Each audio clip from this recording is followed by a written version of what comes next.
Ada keadaan lagi. Kalau itu sudah jelas-jelas dalam Al-Quran dan hadis itu mungkar, apakah perlu minta fatwa ke hati?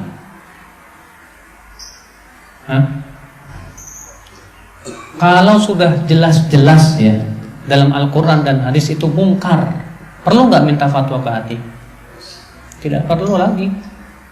Dalam Al-Quran, dalam hadis sudah jelas itu nggak boleh. Allah mengharamkan zina, tidak? Ya.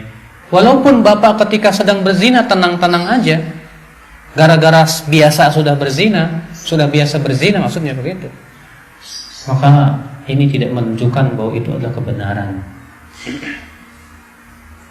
Iya. Nah, tapi terkadang ada suatu keadaan begini, Pak. Bapak nanya ke Ustadz, Ustadz, saya masih bingung nih masalah ini, karena katanya para ulama berselisih dan saya tidak tahu mana yang paling benar. Yang paling kuat itu yang mana, Ustadz? Kak Ustadz pun mengatakan menurut saya yang paling kuat ini dalilnya begini. Tapi kok hati bapak terasa belum tenang, belum puas gitu. Akhirnya bapak nanya lagi ke Ustadz yang lain, Ustadz, ada masalah nih, saya belum merasa tenang. Kata Ustadz itu begini, beda lagi dengan Ustadz A. Dan dia pun membawakan dalil lagi. Sehingga akhirnya apa yang terjadi? Bapak pun bingung. Apa? Bingung, belum tahu mana yang paling kuat dalam masalah ini. Maka pada waktu itu boleh saja kita katakan, coba tanya ke hatimu, mana yang lebih menenangkan hatimu, ambillah. Mana yang lebih menenteramkan hatimu setelah kamu melihat dalil-dalilnya, ambillah. Silahkan, gak masalah. Contoh misalnya, Ustadz, kalau misalnya puasa Asyura bertepatan dengan hari Sabtu, puasa apa enggak ya? Sebagian ulama mengatakan enggak boleh sama sekali karena hadisnya mutlak. Sebagian ulama mengatakan boleh karena dalilnya ini. Saya bingung ini, Ustadz. Lihat dalil-dalilnya, kemudian coba lihat mana yang lebih menenteramkan hatimu, ambil. Maka pada waktu itu berlaku hadis ini.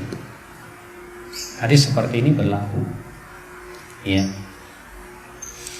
Maka hadis ini juga menunjukkan akal Islam, Bapak dan Ibu-ibu sekalian, bahwa di antara tanda dosa adalah yang membuat hati kita tidak tentram dan kita tidak suka orang lain melihatnya. Kalau Bapak, ya, kebetulan di Facebook ada kenalan akhwat, akhirnya Bapak ngobrol sama akhwat itu cekakak-cekikik, dan Bapak nggak suka diketahui oleh istri, itu tanda dosa, Pak. Karena ketidaksukaan Bapak diketahui oleh orang lain, berarti ada sesuatunya. Ada sesuatunya. Bapak pun nggak suka ketahuan sama teman Bapak, berarti itu ada sesuatunya. Berarti itu adalah mungkar.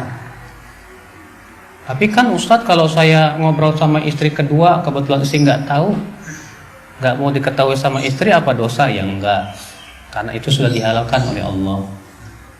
Iya. Wah, yang di atas langsung cemberut. Iya. Ibu-ibu dan bapak sekalian, jadi ini adalah merupakan pertanda, Pak, pertanda. Jangan sampai ya, dan selalu kita mawas diri. Kenapa? Karena dosa itu, Pak, sekali lagi selalu membuat hati kita membuat hati kita itu hitam kelam. Yang bahaya itu, Pak, kalau kita sudah tidak lagi merasakan sakitnya dosa.